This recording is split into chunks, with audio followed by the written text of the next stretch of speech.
Welcome back to the Dean Obeidallah Show. Right now, back on the show is Dr. Dawn Davis, also known as my sister. She's a PhD in developmental psychology, as well as extensive training in yoga, mindfulness, meditation practices. She holds a series of virtual mindfulness and yoga mentorship groups online, and the author of the book Mom as You Are. And she's here to join us to talk about surviving Thanksgiving with your Trump-loving relatives. That's the title. We couldn't have an announcer, so I just did it. Surviving Thanksgiving with your Trump-loving relatives with Dawn Davis, Dawn Obeidallah Davis. Hello, Dr. Dawn. How are you? Hi, thank you. I'm great, and thank you for having me on again. Well, Love being almost Thanksgiving.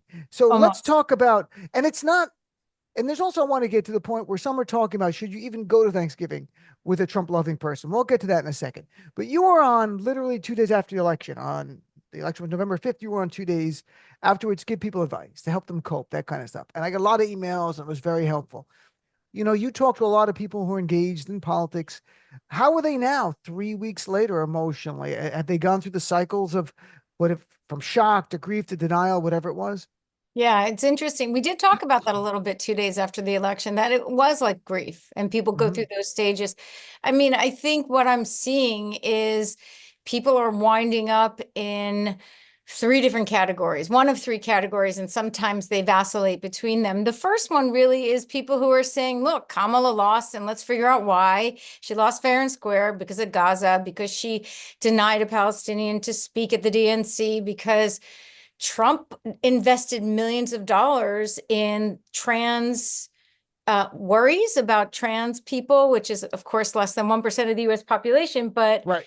the Democrats didn't have a response to those Hmm. ads and things like that. So they're looking at postmortem. What did we do wrong and Right. what can we do better? I think that's a fairly hopeful approach. There are two other categories that to me feel like similar. One is he might have rigged it, but it doesn't matter. Accept it with resignation. It's reminiscent of like learned helplessness. Uh, Right. and I've actually talked to a family member who I adore who said, don't say that he stole it because you'll sound just like them. And then there are others Well, who are convinced, I know, there are others who are convinced emphatically that he stole the election. And they point to his character and his obsession with power and his obsession with staying out of jail and his association with Elon Musk, who could basically buy any elector that he wants to. Um, so, I mean, and there are other reasons why. And in fact, there's this visionary. His name is, I don't know if you know him, Dean Obeidallah. He wrote an genius. Genius. article on this issue of did he steal it? And there's some evidence that he at It's least did not evidence something in that he stole it. Georgia. To me, here's my approach to it. And I think it's from a psychological point of view, and maybe because even your influence of you. When polls show that nearly 50% of Democrats have questions about election security, the answer can't be shut up. What's wrong with you? That's not, we're not children. It's not 5% of Democrats. Even I wouldn't tell them to shut up. I'd say, okay, let's talk about it. But when nearly half the Democrats have questions, then I think the concern should be addressed civilly, respectfully. And as fellow Democrats, we listen to each other about what's going on. And no Democrat has gotten to what Trump did after 2020. They dead people are voting and that kind of nothing. If people did that, I'd be like, yeah, this is not helpful. But to call for a recount, that is provided by state law, there's nothing wrong with that. But the campaign's not doing it, so we're powerless in this world. The campaign refuses to do it, and we're stuck. And that's but so people have come through these different things here, and part of the coping is saying Trump didn't win because you can't believe Yeah. that more enough Americans would come out and vote for this guy. Like Yeah. your understanding of America, because I think this election shook a lot of people's views of America, and also the idea of what is. I always thought at the end of the day, our fellow Americans would do the right thing. Enough would, right? I'm like, he's not going to win the election. It's just, he's not going to happen. But they did. And some people stayed home on our side, and this is for many reasons. And here's where we are. So we have to go forward with that. Yeah, we do. And I think it's a really interesting point. A lot of us have had a similar feeling that how can this have happened Mhm. again? And the disbelief, and also, when it comes to relatives not wanting to think that guilt by association, you don't want to think that someone you love is connected to or supportive of someone who espouses the diametrically opposed belief system that you have. There, he's in Right. he's anti everything that's just human beings. So it makes it really hard. And we do cope in different ways. And and I think that's kind of what you're getting at, is that we can't believe it. And sometimes that disbelief moves into a more extreme form, which is a denial of what actually happened. And then that's, we cope that way. That's how people cope. It's fine. Denial is short term. It's a way the mind can protect itself from information that it can't readily assimilate or integrate into the current belief or worldview. Your worldview is so disrupted. And it was. I mean, a lot of people were in shock. And I was listening to your show. I guess it was a day after the election, and you had a caller on who is so funny, and he said, "Oh, get over it. Stop saying you're in shock. It was all there all along." And I can understand that for some people, but others of us kind of, as you were saying, thought that our better angels would prevail, and that the majority of Americans would do the right thing. Yep, didn't happen. Top channel, Dawn Davis, PhD, and to give us some guidance now on Thanksgiving with the Trump loving relatives. And it's not that a person voted for Trump. We assume if they voted for Trump, they did knowing everything about him, right? There are some people who might vote for Trump who don't know his bigotry and racism. It's hard pressed to believe that, but just say that would happen. But we look at it as values. Like your values and my values are vastly different. It's not that you voted Republican. That I can understand more, but Trump means something. So, but let's start with this premise though. Family gatherings are inherently stressful for people. Forget politics. Why are they inherently stressful? Why are so many people don't like the holidays and they got to go see family members? What's generally the thing at play here? It's a very good question, because what your question is asking us to do is to become more self-aware about who we are and how we are in relationship to these other people who are in our inner orbit, either, from a hereditary point of view or from a spend a ton of time with them point of view. The part of why it's stressful, I mean, there are many different philosophies on it. One of it is that these are actually the people that literally installed the buttons to your triggers.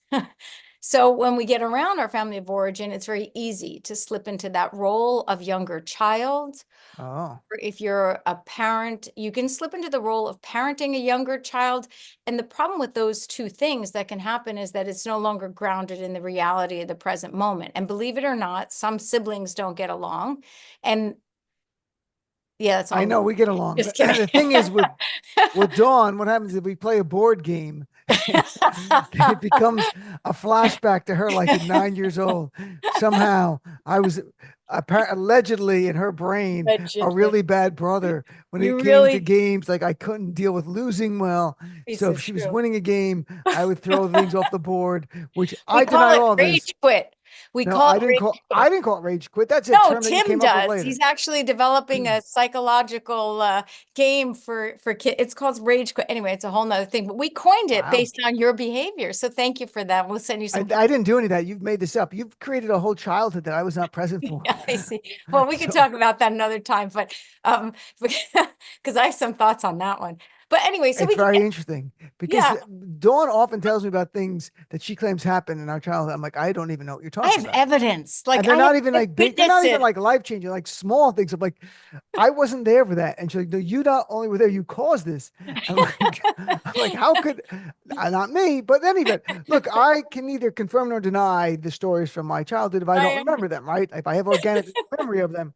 But so, well, anyway, so that's part of it, right? Families are stressful, right? So it rekindles these kind of unresolved issues sometimes you have with people. It does, Dean. And the other thing, though, is that, the field of neuroscience, I do want to say they have something to say about this. They say, and it's not just your family, but you can see this really playing out beautifully in your family or terribly in your family. They've identified a distinct set of neurons called mirror neurons. And when these are activated neurologically, and we observe someone else behaving in a certain way, or even emotionally embodying certain stages, such as anxiety or fear, which, by the way, is the most contagious of all emotions, anxiety and fear. It's a primitive thing.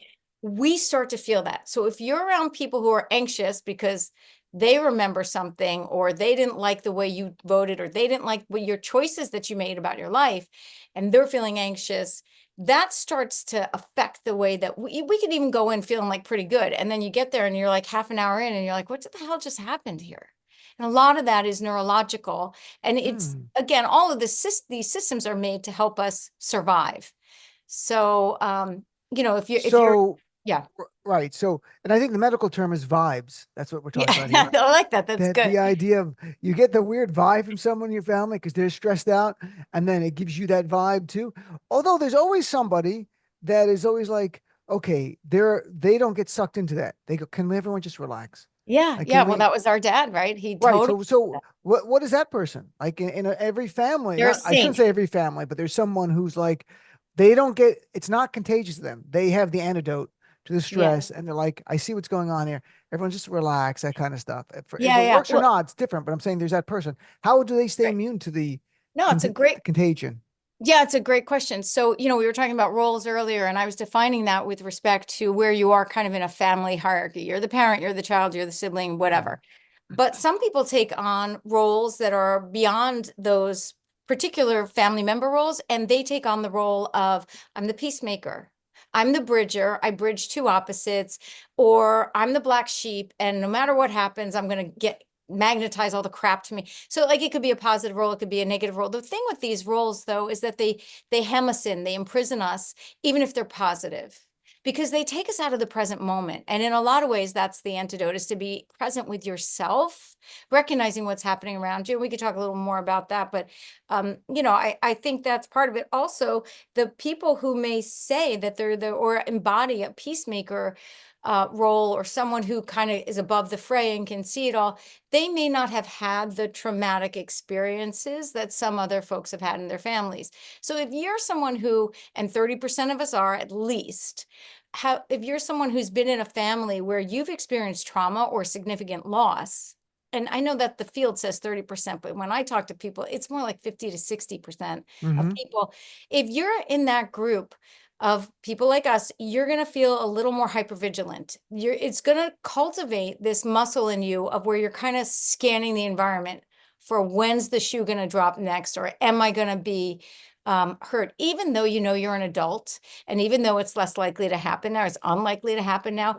There's a part of us that's wired to always be on high alert once we've had a series of traumas, unless you actively go in and undo that work. We're kind of looking for the canary in the land, in the gold mine, to tell us something bad's going to happen. And so it's a protective mechanism, and it gets amplified when we're around those folks who actually were involved in our traumas or losses. So that wiring could still be active even though we don't live with them anymore. And that's why you see fights a lot of family. It's a lot of it's trauma plus alcohol equals yelling. Alcohol. Yes. Will do that. And so now you add something else. You add an election that for some people were oblivious to it. Some were like, when's voting? But for those who are emotionally invested in it, and you have two sides present, and this could even be for Trump supporters who are going to be stuck with the liberal at their thing, but the Trumpers won, so it's a little different. They're in a little different power Yes. position right now because they're coming into power and we're leaving Yep. power. So, what do you say to people who are going to now see for the first time since the election someone who supported Trump, and they're going to have to navigate through a family holiday with them?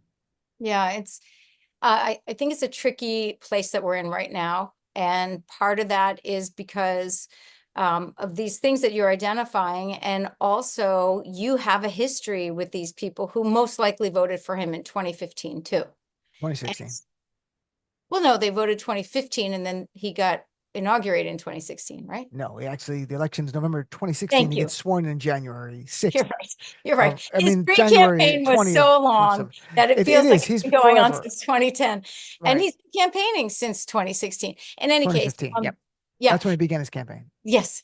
So in any case, so I think what happens is you've got this personal history with them around this issue. Hmm.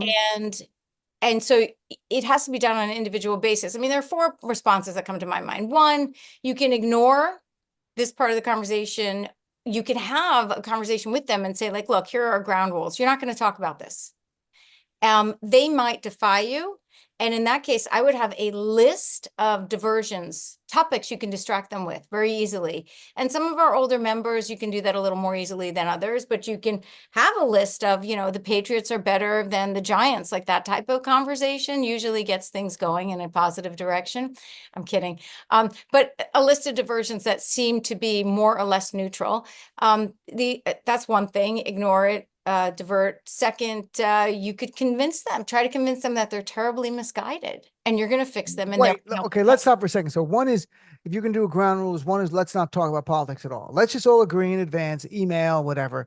Let's not talk about politics, MAGA forever, hashtag yeah, MAGA let's forever. just Right, connect. something right in their We love email, each right? other. No, okay, so that's one, That's so you one. can, and so people do that, and if everybody adheres to it, you're fine.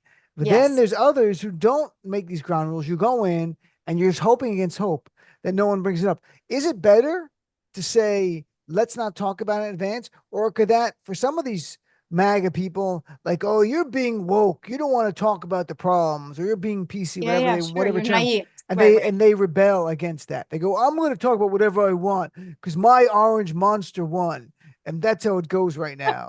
That's something like that. I'm just doing an impression of everyone who supported Trump. And yeah, no, but what do you do then if someone's like, I'm not agreeing to your ground rules? I mean, how do you deal with it? Like, no, going into it, it's instead of having a family thing, you're going to a scenario where you already have not trauma, anxiety. You're like, Yeah. oh my God, I got to see them and they're going to Yeah. bring this up. And Course. so is the mindset tell people like, hey, just prepare, laugh it off. Don't take the bait. Just enjoy the thing. Stay away from them. Like, what would you recommend? I think it's really hard to laugh it off. I'd recommend X-Lax in their food. I think they'll spend a lot of the time. Poop a lot. This could Very happen. good. Right.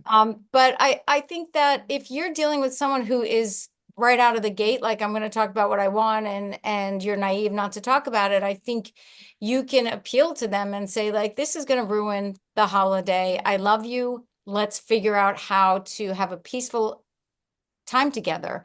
And they still might not abide by it, but we have to remember that there's in every relationship that has some level of closeness, and even those that don't, but there's always going to be like some sort of tension or repairing that goes on.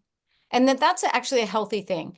So can you engage with them in a conversation that is one that actually you get to say what you're feeling and they get to say what they're feeling, as long as there are no personal attacks, and I think the way we do that is being more curious, more open, tell me more about that, reflecting back to them what they're feeling as if they're vulnerable and they're coming to share with you something. So if it's a bit of a mindset switch, I think it's really tricky to do that when you're activated too. Like we're really upset, obviously about what happened. I think these things are really difficult to do if we're feeling uncentered or unmoored to begin with.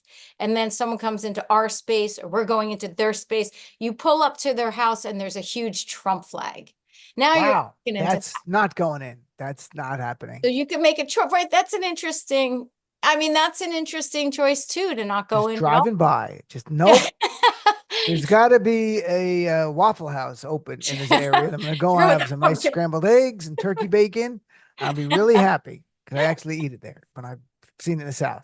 So, all right. So if that, that brings it to the next point. There were articles and there was even a guest on my friend Joy Reid's show a little over a week ago, a psychologist, saying that you can cancel holiday plans with your family members because of politics, and that if that's what you feel so compelled to do that. Now, you obviously you could do that. That's your choice. I mean, is there an upside to just we're not going? I'm sorry, I just can't do it, or is there more of an upside to going to not confront them, say we're family, and confront the issue by maybe deciding not to talk about it? I mean, where do you come down on canceling holiday plans complete with the family because of politics? Yeah, again, I'm thinking of two things. One is that it's case by case, right? Your uncle just gets wasted every time and it's just going to be a bloodbath and it's going to suck. And you're going to feel like, why did I take this day is my one day off work? And now I have to like soothe my nervous system for days. Right. So sometimes it's better for your own mental health. However, if it's possible to stay engaged to some extent, I think that in a lot of ways we'll be better. I'm thinking about a friend of mine who's from West Africa, and he was sharing that in his country, people don't cut each other out because they have different beliefs. And when I was talking to him about why, he revealed that people there rely on each other in ways that we don't hear. Part of it is they tend to be more economically disadvantaged in general. And then there are no government agencies that can help them. And so people are forced to rely on one another. So that lack of societal safety net contributes to people being kinder to one another, because if they don't, the emotions could destroy the relationship, as we are seeing here, and it becomes, we're in this crisis of connection, I think, in our country, where we're alone. We do so much alone and in isolation. And it's this belief that we can, it's like a rugged individualism. It's kind of part of what our country is founded on. That we don't need other people, that, if someone holds a different set of beliefs, that we don't have to connect with them. I think that what winds up happening is we alienate ourselves from ourselves, and then we set up a situation where we can feel fearful of something that actually we don't have to be afraid of them. Unless they're working for the State Department and making some executive decisions, I would try to engage them in a respectful way. And you can also say, hey, you could use Marshall Rosenbaum's nonviolent communication. Do you know this work? He was amazing.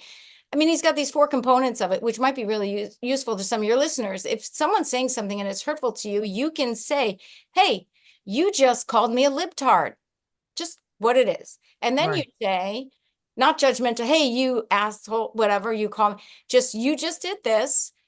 And what did it make? And it made me feel angry, hurt, whatever. Right. And then the next thing is what your need is. I need to be spoken to respectfully. It's just a basic general need. Sure. And then the 4th component, which is super important and people forget it, but it's key, is to then make a specific request. Would you be willing to not call names during our Thanksgiving time together? So it's those 4 components, and that can really help people out. So just say what you saw, say how you felt, give your need, your general need, and then a specific ask of that individual. I imagine that ask is different places. In Jersey, it might be, can you just sit? Don't move. I'm getting my baseball bat. I'll be right back. And this is going to satisfy you'd never my reveal needs. what you're doing. That's like, just sit right there for a second. Okay, sure. And then I'll be right back. And that's when the yelling starts. Well, Dawn, I'm telling you, with my sister Dawn Davis, PhD in developmental psychology, you mentioned that you were going to offer something to listeners before we wrap up here on meditation through your website to give them some help for free. So what are you going to do? Tell us. Yeah, no, well, I appreciate being on the show. I appreciate being on it a couple times this month. And I really value your listeners. I think they're amazing, intelligent people. And what I want to do is give people free meditations. I've got 5 lined up that are kind of perfect to get you from today to the end of the holiday season, to January 1st. But I'll send them to you, and you get to keep them. And if you like them, just listen to them till 2030. I don't care. But I'm going to send them to folks. Just go to dawndavis.com, and you'll see right on the top, it says, for Dean's listeners. This is for you guys. Wow. Click on the link, and it'll bring you to the page where it's like a landing page, and I'll send it to you from there. Because one of the key things that we didn't really talk about that much today is getting yourself in a grounded space will allow you a better opportunity. It puts you in a more resourceful space, so that someone could be kind of being a 2-year-old at your Thanksgiving dinner, and you still are you. You're your mature adult who is wise, who has seen it all, and actually above the fray, but not in a role way, above the fray from being deeply present, fully embodied, and actually loving towards yourself and to those around you. Doesn't mean you're a doormat, just means you're open with love instead of fear. So dawndavis.com. Check it out. You can free meditation for listeners to the show, which is great. Thank you, Dawn. Happy Thanksgiving. I'll see you on Thanksgiving. I will see you. We'll work on the meditations. Okay. I really appreciate your time and your insight and your help for listeners and for all of us. Thanks a lot. Oh, Have a thank great you. day. It's great being here. Take care. Talk to you soon.